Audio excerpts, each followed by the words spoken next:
Jennifer Dunn. Keith O'Connor. Kate Sullivan. Jodie Egan. Sinead Wilde. Stephen Cluxton.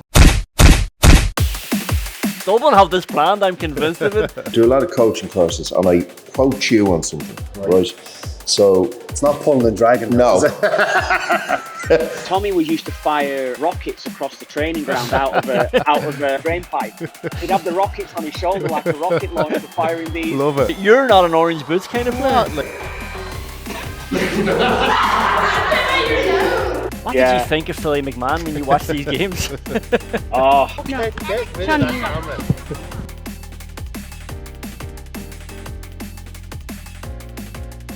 Hello. Welcome to Breaking Ball. I'm Conan Doherty, and I am absolutely delighted to be joined by my co-host, and I'm going to introduce him, even though he doesn't need introduced because his name's already on the logo. You know who it is. He's won 8 All-Irelands. I think this is right. He's won 13 Leinster Championships across club and county. He's won 2 All-Stars, 2 Senior Club Championships, and most importantly, he is the son of an Antrim man, the product of Ulster, Philly McMahon. Welcome to the show. Yeah, thanks for having me. I'm absolutely buzzing with this. I think we can bring something new to the market, yeah. Yeah, I think it's going to be good. But we have to 2 All-Stars. That's a bit harsh, isn't it? What happened there? You winning 8 All-Irelands and you're getting 2 All-Stars? Yeah, I think they were just dishing out a lot more to the opposition full back line that were getting beaten in the finals. But I think Michael Murphy got a full back one year. He should have got a full back. Colin Kavanagh definitely got a full back one year. Well, Colin Kavanagh was a very, very effective sweeper as a full back. He was, it was very hard to break down. We're not getting into the weeds of effective sweepers right away on this show, but I have to say, you did let me down. I think you got an All-Star in 2015 and 2016. So I put a little tenner on you the next year for Footballer of the Year. And it was only like 16-1. It wasn't even that good odds, but I thought, I really was sure that you were going to do it. And you had a good year, but then did you get injured then halfway through that season? Yeah. Do you know what? I'm very lucky. I don't have many injuries that were non-contact, but I got contact injuries, which were kind of like just kind of knee issues and fingers and hands, But 2015 was the nomination for Player of the Year. 2016, I felt that a better year. Yeah. But once you do that, once you're nominated for Player of the Year, the cat's out of the bag. you want to do something incredibly brilliant. You're judged on a higher standard, again, and that's why Brian Fenton being 2-time Player of the Year is incredible. Yeah. That's true. So coming up on the show today, we have Dublin Ladies football manager Mick Bohan. We've got a great chat with him. We're going to see how Philly got on in a skills test against the team as well. And also coming up on the show, we have, I don't think I have to reach too far to make this correction, but he must be the most capped Republic of Ireland international from Mayo, right? It's Kevin Kilbane. Yes, and an Everton player. And an Everton player, so, yeah. It felt like I dipped into the Everton podcast there for a while. Yes, so we did. We crossed over to loads of different things. We didn't do Dancing with the Stars because he was on Dancing with the Stars. But first, you're no more. You're not playing anymore. Is it true that you've hung up the boots with Ballymun as well? I wouldn't say hung up the boots. So I'm playing a bit of soccer. All the traditionalists of the GA world will hate to hear that, but I'm back playing a little bit of soccer for Tulka Rovers. Love it. I love going to training and thinking I have to get technically better, and and I always would have thought that way, across the board playing GA. But hung up the boots for a short period of time, so we'll see what happens. You're going to start realising, especially now coming into April, May, just coming into summer very quickly, you're too good a player, too close a proximity to just retire. Like, you're going to get dragged out to any team, at any game, at any stage. Your phone number is never going to be off the manager's list. Do you know what? One of the managers off the junior team contacted me and said to me, "You come up, you're not playing, come up and have a game with us." I said, "I'll come up when I'm 40, I'm only 35. I should be nearly still playing senior football. I'm not going to go down to junior at this level." But look, young Lennon, my son, he's taking up my time at the minute, and when the pitch gets harder and the sun comes out, who knows, I might get that bit of a buzz back to go back playing. You need him to get older very quickly so you can use him to take up your position, use him as a shield on the team. Like, take him, he's very good. He's mad for the football at the minute, so that's a good starting point. I do have to tell you though, you upset me last night. I said to you, I'm out in Skerries, and you said, "You playing with him at all?" Philly, I played against you twice. I played against you twice and you don't even remember. And this is my call to fame. Like, listen, I'm terrible. My memory's terrible. Just blame it on that. I do have to thank you, Philly, because during your playing career, you gave me one of the greatest moments in football watching history. It's definitely my favourite moment of your career, and you've done a lot of good stuff.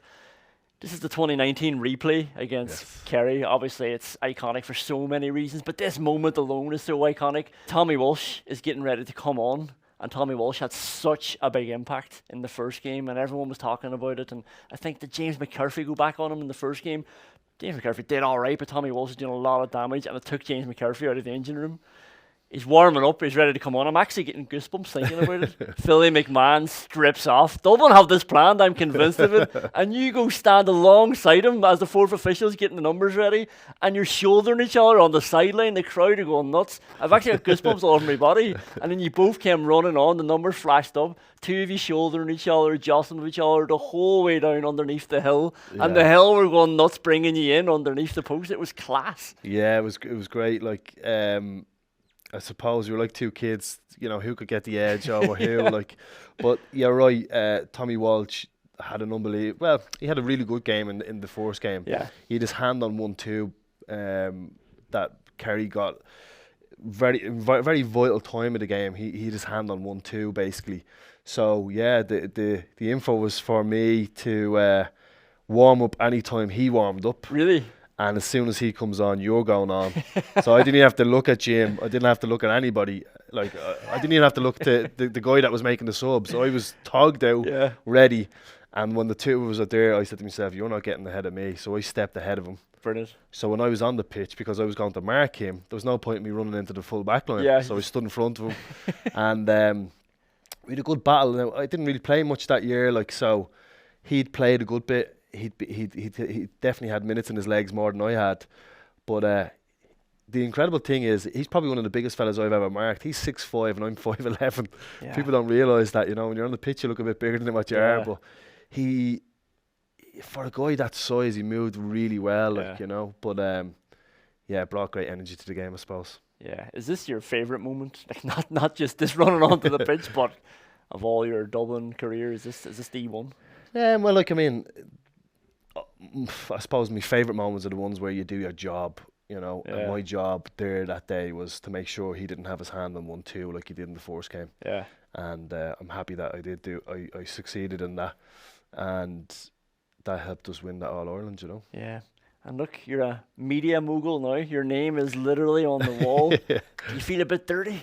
Welcome to my life now, Philly. Yeah, let's call it the dark side, you know. But I think more sports, you know, more footballers, and particularly you'll see a lot more dubs getting involved in the media world. And I think it's good. I think once you don't let any of the change room secrets out, which is important because you don't own that information, it's the group that own that information.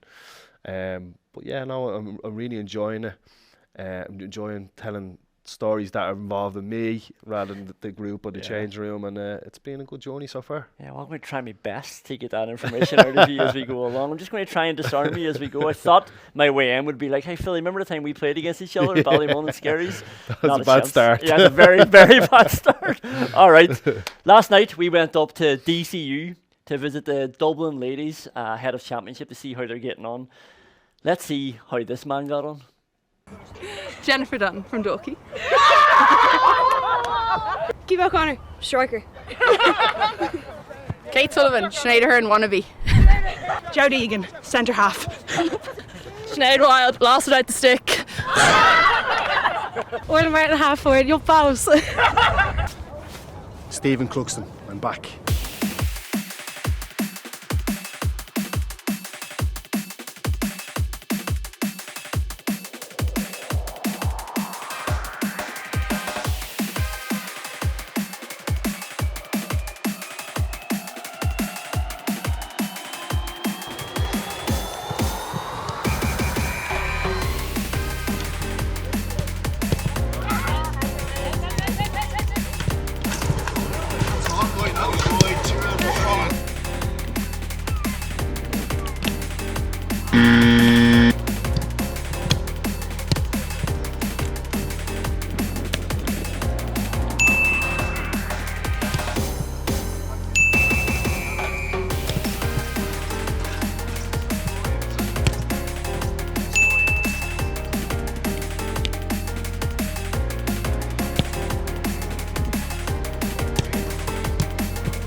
So Mick, this is your 7th consecutive year, the Dublin Ladies, done 9 altogether. 9, yeah. Do you get fed up at all? Yeah. You do? What parts do you get fed up of? Since 2002, I've been involved with a Dublin inter-county squad of some description. It's a long stint. It is. How do you keep it fresh? How do you, like, I mean, you know, when you're in, you as a manager thinking, am I saying the same things over and over again? How do you keep it fresh? And it's amazing. I've asked myself that question so many times as regards, am I boring now? Am I getting boring? And probably what I've learned to do is give a lot more people a voice. Well, I definitely in the early days, even in coaching in school, you were the only voice. But that's too repetitive. So you're in with us, the Dublin senior team. How have you found the difference between the men's game and the women's game? Yeah, there's probably a big difference in the skill levels, Philly. Like the attitude is the same. Like in fairness, you know, what they commit to and their willingness to try and get better is exactly the same. Probably, and there's good and bad in this, when we started off, we were really fighting for standards. You know, while I look at the lads, and obviously Jim at that time, you know, post Giller, the bar was really, really high. You spoke about the skills. What kind of differences? Like obviously, biologically, I work with females and males, so you'll see a lot of females with knee issues based off the kind of the dimensions of the hips and the knees going in, and you know you see a lot of girls, unfortunately, crucial injuries. So the biological shape of the body is different. So how does that impact the skill level? You'll be impressed with this one, and having come through the college, you'll be interested in it. I remember going back to Niall Moyna in 2017, and I couldn't get over how poor the finishing was. And in 2016 All-Ireland final, they'd a 35 or 36 shot to score ratio against Cork, and you know, no wonder why the game was lost. And I went to Niall asking, you know, physiologically, is there something different? And he put me in touch with a biomechanist in DCU who came over to watch them train, and he asked us for footage on what the kick should look like, and then for footage on what it did look like. I hope you showed him a clip of me, did you? It took a bit of searching, but we eventually found it. I think that was around 2015 for you, was it? I hope it wasn't Mick Fitz you showed him kicking the ball. Michael Dara. But anyway, the bottom line is this: he went away with his footage and he came to watch them, and he said this to me 3 weeks later. I could have told you this 3 weeks ago, but you would have felt I was dismissing. So 3 things. 1, he said you can work on. Their glutes were weak, so therefore the swing wasn't as controlled. So that was a simple fix. You can go after that. But he said the second thing, which was the key one, was poor underage coaching. Right. And he said, now, that's your challenge. Can you fix it? So the soccer kick, that little instep kick that most fellas do for fun, wasn't the norm. It was with Sinead Ahern, Nicole Owens. There was probably 2 or 3 who did it because they had played soccer. Yeah. Or they had somebody who took them aside or whatever. But most of them kicked off their laces, so the bone in the middle of your foot as opposed to the side of your foot.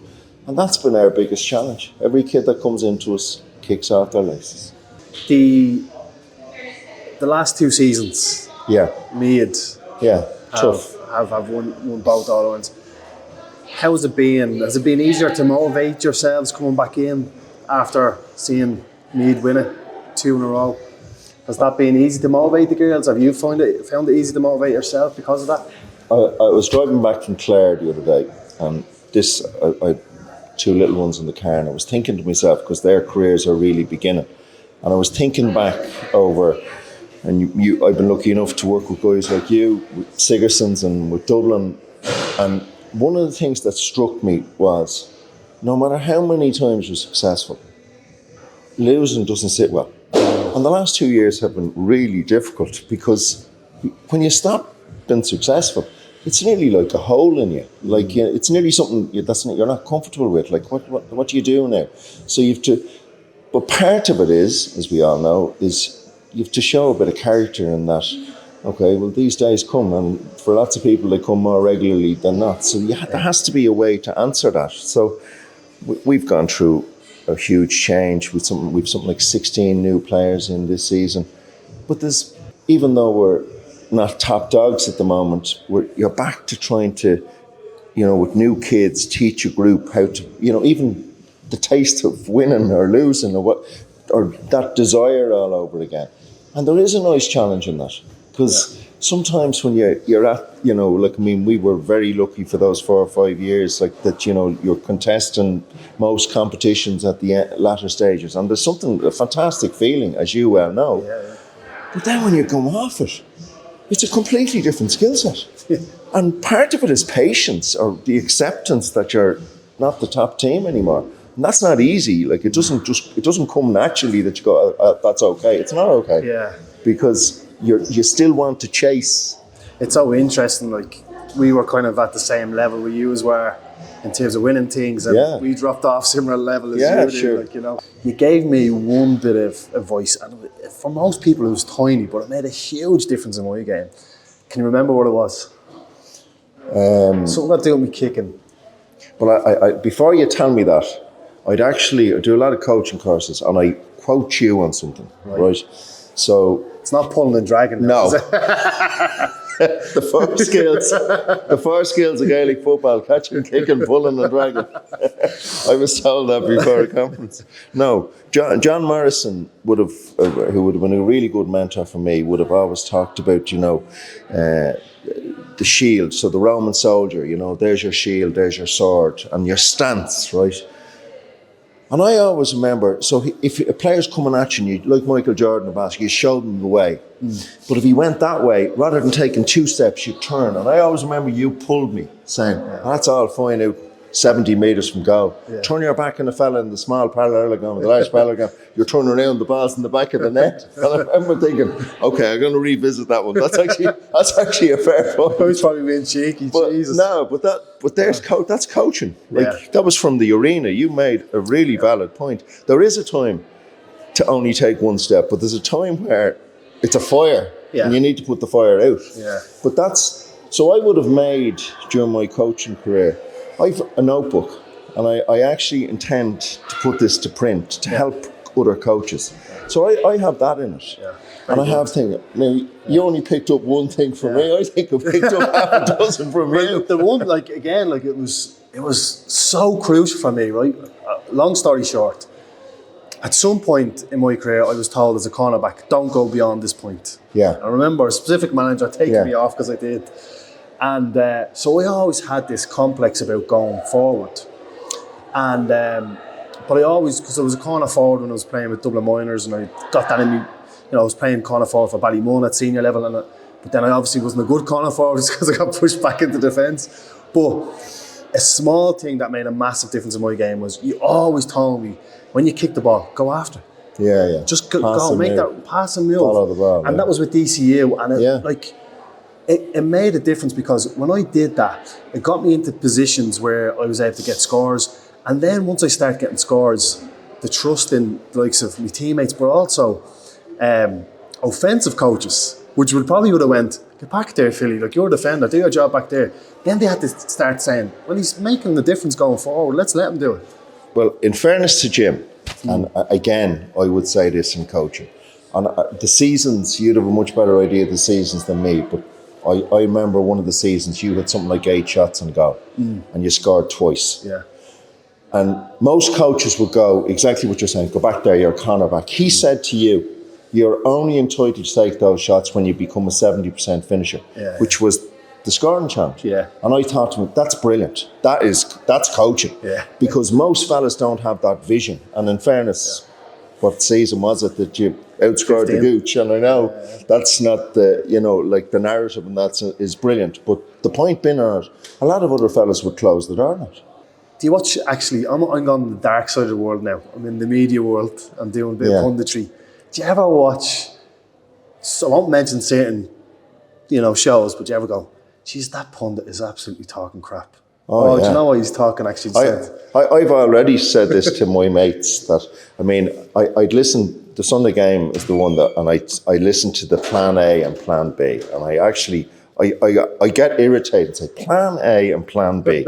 Every single team plays by a series of concepts. And you may be playing a concept or two at a certain stage of the game, and then you change to different concepts. But there is absolutely no such thing as plan A or plan B. And when I hear that been said, I go, those guys don't know how to coach. I don't know what coaching is. Because there isn't a plan A and a plan B. Does a team go out and play plan A in the first half and plan B in the second? No. And even when they go helter-skelter for the first quarter and they slow the pace of it, that's not a plan A or a plan B. They are concepts of play, as you well know.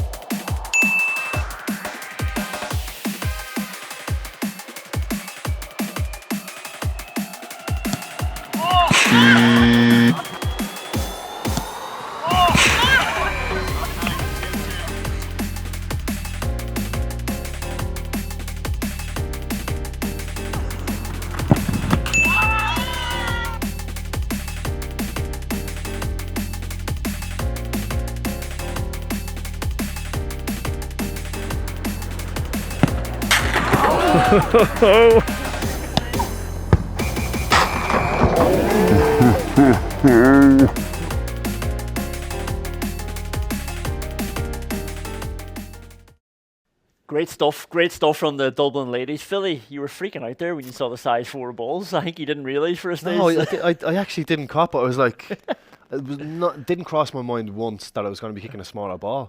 And then I said to myself, I was probably being a bit cocky. Oh, it'll be easier. But it was actually harder. Like, it wasn't actually going the distance I'd normally hit it, like, because you're hitting a ball that's probably a little bit lighter, so it's dipping. So it took me. That's what I'm blaming for all the misses, basically. Not because I'm a defender, because of the football. But the girls had the hang of it. They were well better at kicking the size for them. Oh yeah, well they're using these tools all the time. I'd never get to use them. Blame the tools. Yeah, blame the tools. I got some shots of you looking very sheepish and appealing to Mick as well. Like, take it easy on me. Don't make me look too bad here. I have to talk about one very important thing: the orange boots.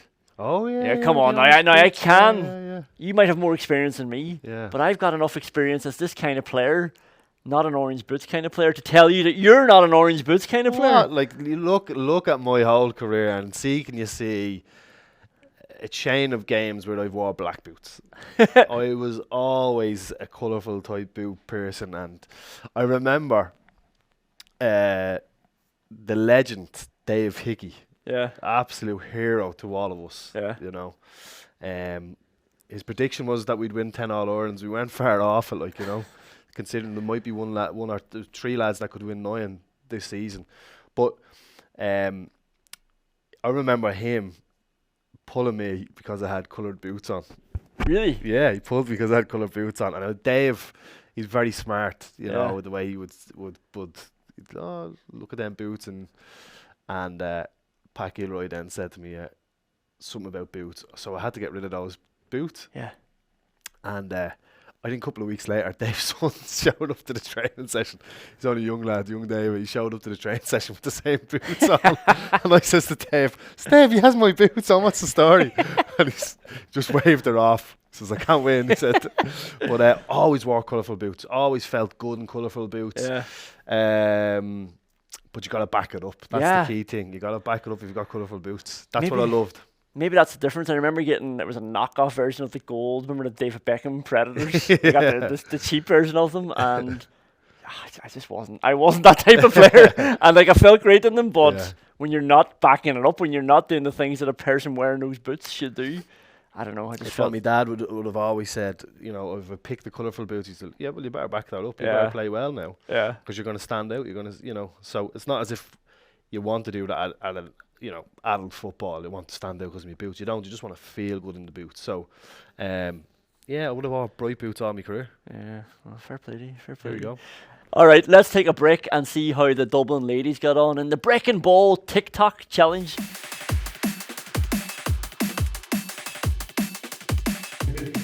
All right, close your eyes. Now open your eyes.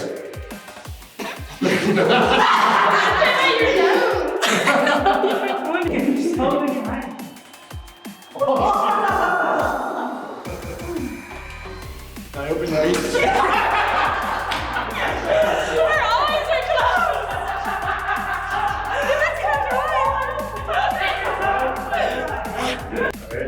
Close your eyes.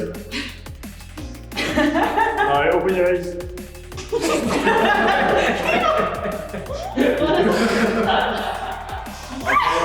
I should have laughed. Sorry, I swallowed.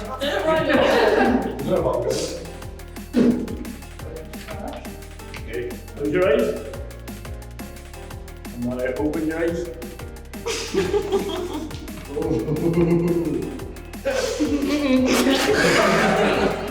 I just want my face running in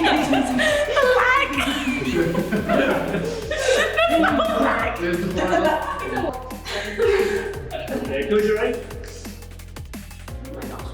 Now open your eyes.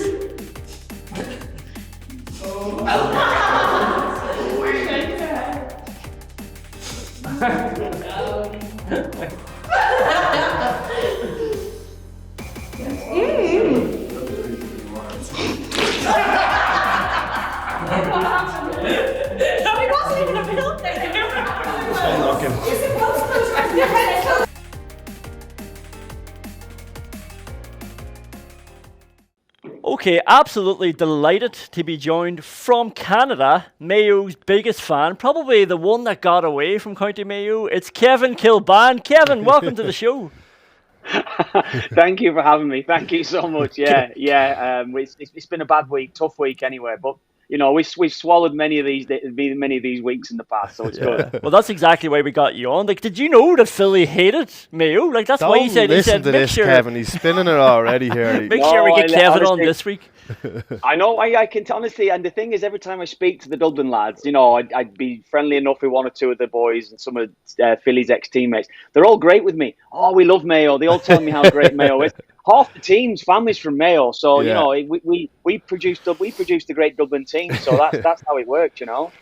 Yeah, like I mean, I'm half Antrim, and there's Kerry blood and there's Mayo blood, so the Dubs can never really say we're pure blood. So we'll give that to the country people. We'll say. Yeah, you know. I know. I always remember my grandfather was from Longford, on my mum's side.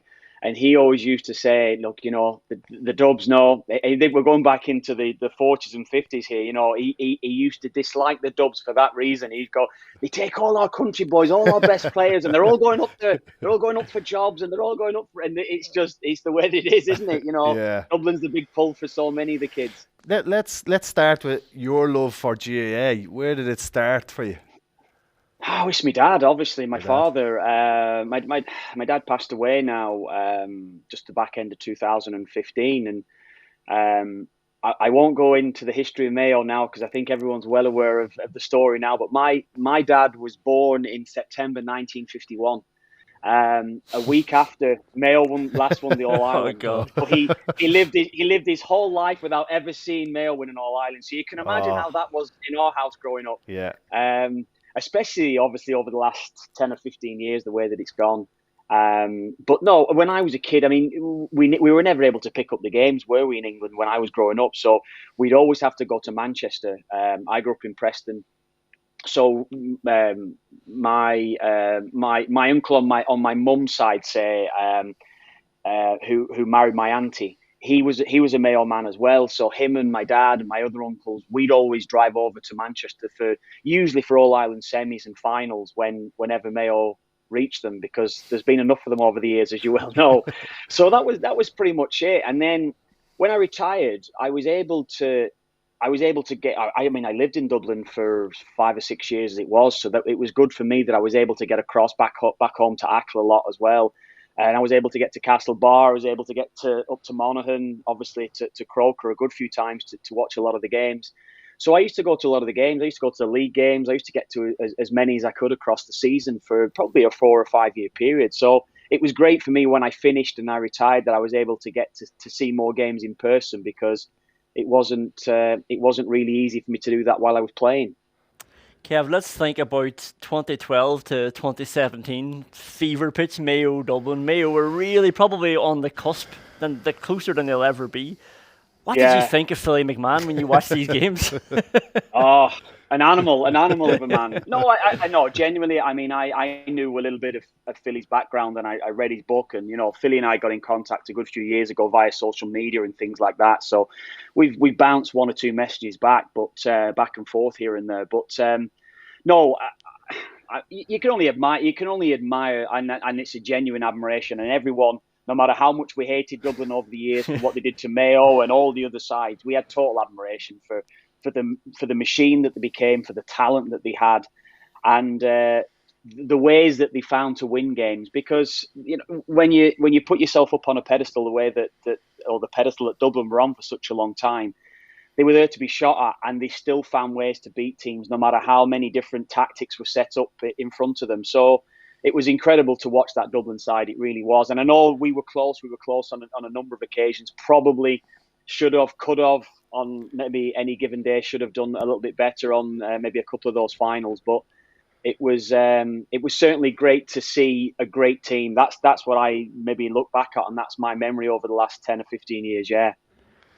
As much as you were a fan of, Mayo and GAA in general, Kevin, I'm a big Toffee. So I'm a big Everton fan. Yeah, my family are all Everton fans. It was bred into me at a young age. So I was a fan of Kevin. You probably, you've heard the Zinedine Kilbane name mentioned a few times, but I was a big fan of Kevin when he was at Everton, and when we started engaging in social media, chatting to each other, I was like, fantasy stuff. An Everton player, that's just lovely, deadly. It is my club, and that's the way that I view it now. Everton is my club, and it's the first result I look out for, even maybe ahead of Celtic, who I grew up as a Celtic fan, but Everton's my team, yeah. Yeah, I'm the same. Obviously, my dad was a big Celtic fan, West Belfast connection there, but yeah, Celtic and Everton, so. Even if you look at over my dad's and my brother's headstone, it's a Celtic crest and an Everton crest and a Dublin one in the middle. Wow. So amazing, yeah, amazing. But I think I might have the answer to this, but I'm going to ask it anyway. Who was the craziest Everton player you played with? Oh, craziest Everton player. Oh, there was a few characters in our team. There's probably only one really sticks out. It's Gravesen. Gravesen was nuts. Tommy Gravesen, what a player. And I can tell you now, he was... Well, I mean, you don't play for Real Madrid if you're a bad player. Let's be honest. But not many even consider Tommy the player that he was. Tommy was just. I couldn't believe how good he was when I first signed for Everton. Honestly, I was like, "Who's this guy here?" Like he was known as a bit of a hard man, Philly. Yeah. But no, he wasn't a hard man at all. He couldn't tackle. He would probably shy out of tackles a little bit. He wouldn't necessarily go in where it really hurted. Or it really hurt, sorry. And he had cars or lead cars. He would do all that donkey work for him. But he just used to roam the pitch. We had to let him go on a pitch, just go and do your thing. And it was unbelievable player, but mad as a. I mean, one of the first time I signed for Everton it would have been the back end of August. It was the first transfer window, actually, the first time the transfer window came in. So they had obviously the firework night was over in England. So what would that be in? I'm trying to think of the date now. November 5th, obviously. So Tommy was used to fire rockets across the training ground out of a drain pipe. He'd have the rockets on his shoulder like a rocket launcher firing these. Love it. That was one of my first experience with Tommy. He was brilliant. he was wired a bit differently from the rest of us. Yeah. Amazing, and obviously a Celtic legend as well. Yeah, great. He was a fabulous player. Honest to God, unbelievable. I don't think he probably Celtic saw the best of him. Yeah. But honest to God, what a player. I used to love the way he passed the ball. I'm actually, believe it or not, Kevin, I'm playing soccer at the minute. I'm playing for Tolka Rovers at the minute. Yeah. What position? Man. 6. I'm playing in the 6. Really? So, but I always loved Tommy Gravesen, the way he passed the ball. Like, he'd be able to pass the ball long distance that you'd probably see another player that'd have to, the ball would come up off the ground a little bit. He just had this kind of body shape when he kicked the ball, just stuck to the ground. Yeah. Let's go back to your career. Yes, that's what I want to hear more about. Yeah. I've had a few head cases, but I'm probably the worst out of them all. Yeah. Well, are you a tidy 6? Are you a Gravesen 6? Oh, a 6 in soccer. Like, so when I was 14, I actually I I went over to Nottingham Forest on trials. I read your book. I read your book when you had trials at Forest as a kid. So, and it was that a tough decision for you? Did you have a decision? Well, I think you did. Yeah, no. Do you know what happened? Like, so I was playing Gaelic football at the time as well as soccer, but Paddy Christie, who played for Dublin, I was Dublin captain. He was my coach. So the best thing he ever said to me before I went over to Forest was, "Hope you make it. But if you don't worry. When you come back here, if you ever want to just play Gaelic football," and at that stage, like, particularly in Dublin, like, there was such competition between sports that there would be in sports coaches that would have said, "No, come and play football," and you don't play. Come on, we play Gaelic, you know. And he didn't. He was so smart. Like, so when I came back from Forest, there was a couple of clubs here in Ireland looking for me to sign for them. At age 15, 16, once you come back, like, and they've seen you on trials, a couple of the top clubs want to sign you in Premier. This was DDSL, and Aston Villa actually were in. There was a scout watching me from Aston Villa. My team. Yeah, your team. So, but then do you know what happened was, one of my teammates from Ballymun-Kickham's, Davy Bourne, he came into school one day with a full kit out of Adidas gear with Ballymun-Kickham's logos on it, and I was like, how are you getting looked after so well? Like, I'm just at the coming back from England on trial, Amazing. and I have to buy my own pair of shorts from the club over here. Like, and that's Paddy Christie for you. So, did you ever show the non-Irish players that played with Everton or Preston or any other clubs you were with the game itself, and did you get reaction from that? My brother and I would always get out with the ball and hit it in the street and things like that when we were young boys, but we were never really able to play it to a decent level. And both my brother and I were decent athletes, so we would have felt we would have been half decent at the game as it was. So that's the thing that we both missed out on. We both probably feel that we would have loved to have played the game, certainly competitive, and been able to, as you say, maybe show one or two others the skill set for it. I could definitely see with the Jets up the line, wing back or wing forward. Oh, I'd have loved it. Yeah, there's one or two positions where you feel as though that you could have done it, you know. But when you watch the game, but we played in Liam Miller's charity game a few years ago. Do you remember we played down in Cork? Down in Cork. So we played in Croker, obviously, for under Steve Staunton when we played the Wales game when they were redeveloping Lansdowne. And the pitch was brought in 20 yards at least either side. So we knew the size on the GAA pitch. We knew how big the Gaelic pitches were.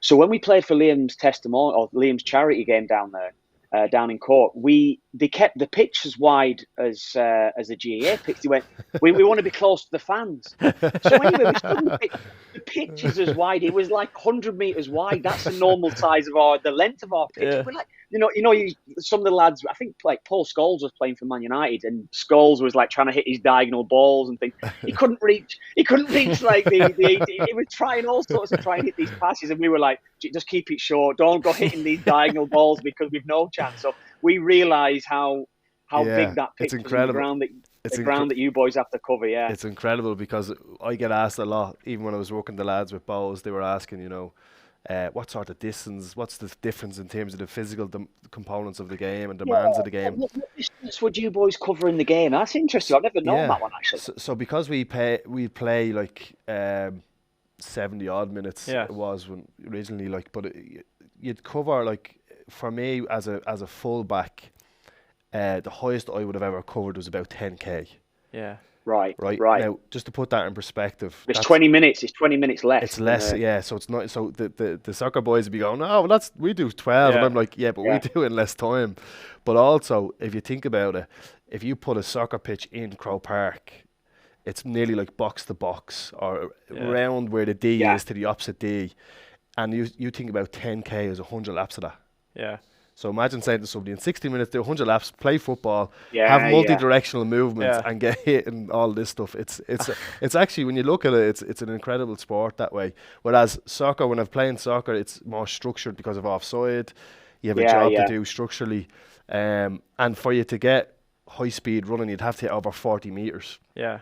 You'd have to play where you were playing, Kevin, on the wing, possibly, to get your high speed running up, Whereas in GA, because the pitch is so long, no offside, you can get your high speed running up, which is what we would have been measured off. If you go over 5.5 meters per second, everything after that, distance-wise, is clocked as high speed running, Yeah. and that's really. I'll get boring and a bit technical here, but what was the high intensity distance that you would have covered in games as well? Because our judge would have been between 1 and 2,000. If you were hitting 2,000 or 2K per game, high intensity running, that was considered very, very good. Yeah, we'd be a little bit less. Usually would have been a very good one. Depending on, we would be either 5.5.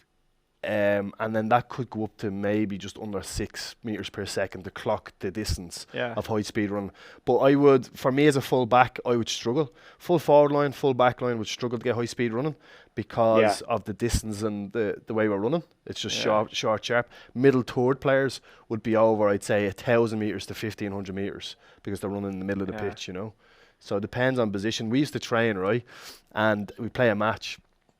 And the full back line and the full forward line would never hit the numbers the middle third would hit. Yeah. And Jim Gavin would always say to us, you didn't hit you at high speed. And we're like, yeah, we kind of know that because we're playing in a certain position. Yeah, top it up, off you go. And really? You'd never hit it, but he'd always, the S&C would always say, yeah, Jim says you have to top it up. But that's Paddy Andrews' fault, you're marking and training.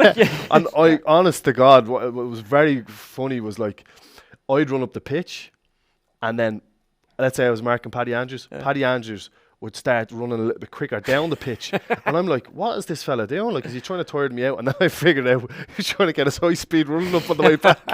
But he'd be wrecked when he got back up into the forward line, you know? So, yeah, that's sports science for you. Yeah. Kevin, before you go, every week we're getting a GAA player or a GAA fan like yourself to fill out their Breaking Ball Ultimate Team card. It's basically a FIFA card. So we want you to fill out your position. We want you to tell us then your rating out of 100 in these attributes, and we'll just go through them with you. So first of all, the main thing, we've given you 98 out of 100. That's our honest assessment, really, if Kevin Kilbane was a footballer. Let's be honest, you are a Centurion international professional footballer, so it's probably likely you would be pretty handy at this sport. But we'll get your average on each individual attribute as we go along. So first off, what is your position going to be? I'd say I'd have to be on the wing. I'd say wing back. I think that's where I would be. I'd love to think of myself as a corner forward and things like this, but I'd be a runner. I'd have to be a runner coming from deeper. That's the way I would have to play it. I think the fitness would have been decent for that. So I'd be. He has the jets. I'd say that. Yeah, he's definitely a middle third player for me. Yeah, I think 10 years ago he would have been wing forward, but now he has to be wing back coming onto the ball. Wing back, like a Jack McCaffrey up the pitch, up the wing. That's and even better a left foot. I wouldn't mind being half decent like him anyway. He's a player. He is a player. Yeah, another wing back. That's what Mayo were crying out for, Kevin. So I think it's a nice start for you. Pace out of 100. What are you giving yourself? Maybe 75. 75. Then I'll go okay. The big one, shooting. Like you're left-footed, so you're bound to have a bit of class about you. I was always a great shooter, and I'm not saying a great. I was always a very good shooter when I was a young lad, and then all of a sudden I kind of copped on a little bit that I couldn't be getting myself forward a little bit too much. I have to just maybe defend a bit, tuck in the team, do a little bit of everything. So I had a decent left foot on me. Again, I'd be 70. I'd say 70. Yeah, somewhere like that. You have to remember, you're probably doing this in the eyes of you playing football. It's a bit easier to kick the ball over the bar with a second option. I'd fancy me chances. Anyway. The one thing I'll say this now, when I say when I watch you guys from the 45, and I say you should be better from the 45. That's the way that I look at it. Sometimes I think because that'd be something that I'd be very confident of hitting a ball at 45. And I know it's a heavier ball, and I know it's a bit different, but I'd be confident of banging a ball 45. I know the wind takes into account as well, but I'd be confident of doing that 8 times out of 10. I would be, honestly. Passing, Kevin? Passing, probably a bit below those levels. 60 then. 60. We have a lot of making up to do to get up to 98 here. I know. Skill out of 100. GA now. GA skill. There's some good lads. There's some good players that I've seen. Over the years. Your boy Dermot. I used to love watching Dermot. Yeah, what a player. What a player he was. So balanced. I'll go 70. 70. I think these are going to be your big ones now. We've got defending and we've got physicality. I think I'd be good in physicality. I was always strong. I was a strong runner. I was, I'd be able to deal with it physically. Yeah. Give me a year GAA training, and I'd be up there with the boys. Listen, Yeah, I'll get the contract signed for Ballymun. Get you over one season with the Mun, and you might be like Stephen Cluxon going back to the Mayo team or the Dubs. There we go. What you want me to give you a number? Yeah, I won't accept anything below 90 for this. All right, well, I say 90 for that one. Yeah. Very good, very good. I'd be up there with that. Defending out of 100 very quickly. I wasn't a great defender. I played left back, but I wasn't a great defender. That'd probably be my worst, actually. I'd be 55, 60, somewhere like You can that. use your hands. Like Philly did it Who for wants years. to be a defender? Let's be honest. Yeah, I wasn't a great defender. I didn't work on it enough as I was a kid, and I was kind of thrown into the position. Go on, 65. I'd give myself. 65. I'll be kind to myself. Kevin, that is absolutely brilliant. Thanks very much for joining us all the way from Canada. Thanks very much, Kevin. Thanks, guys. Thanks very much. Thanks Cheers. for having me. That's it. Thanks a million for watching. Please leave a comment. Let us know what you want to see next. Thanks a million to Kevin Kilbane, to Mick Bohan, the Dublin Ladies team, and thanks to Philly McMahon, the main guy in Dublin media now. I think you're infested. You're really the media. digging that in, aren't you? The lads will love this. Yeah. And share it on as well to somebody who might not have seen it here. We're on YouTube, we're on the independent.ie, and we're caught up all over social media as well. You already know that if you've watched it this far, so thank you again, and we'll see you next time.